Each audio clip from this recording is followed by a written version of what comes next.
लड़कियों के लिए वेट लिफ्टिंग क्या महफूज रहती है? बिल्कुल रहती है।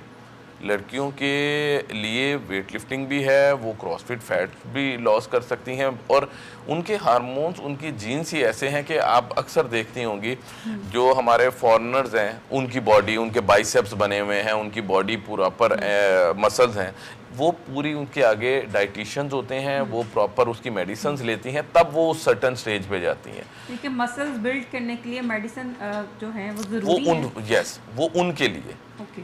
वरना लेडीज के जेनेटिक्स ऐसे नहीं है कि आप अगर लेट सपोज स्ट्रेंथ ट्रेनिंग करेंगी तो कल आप देखेंगे कि आपके मर्दों जितने बाइसेप हुए होंगे, ऐसी पॉसिबिलिटी नहीं है। उनके जीन्स में नहीं है। हाँ, उनकी बॉडी ट्रिम हो जाती है, उनके फैट खत्म हो जाता है और जो बॉडी टोन अप जिसको हम कहते हैं वो बॉडी टोन अप होने लग जाती है। अच्छा, मैक्सिमम जो ख़वातीन हैं जो सप्लीमेंट यूज़ नहीं कर रही और मसल्स भी बनाना चाहती हैं, मैक्सिमम कितना वेट जो है वो उनके लिए महफूज है कि इतना वेट जो है वो लिफ्ट कर सकती हैं?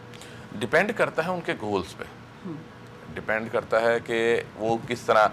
एक होता है जो हम मस्कुलर बॉडी कहते हैं, मस्कुलर में वो ज़रा ह्यूज बॉडी होती है, बॉडी बिल्डरों वाली बॉडी होती है। एक होती है एथलेटिक बॉडी जिसमें आपका हर मसल तो बड़ा प्रॉपरली विजिबल हो रहा होता है लेकिन बॉडी में फैट परसेंटेज कम होता है। ये वेरी करती है चॉइस पे कि कौन किस तरह देखता है। कोई ह्यूज दिखना पसंद करता है, ये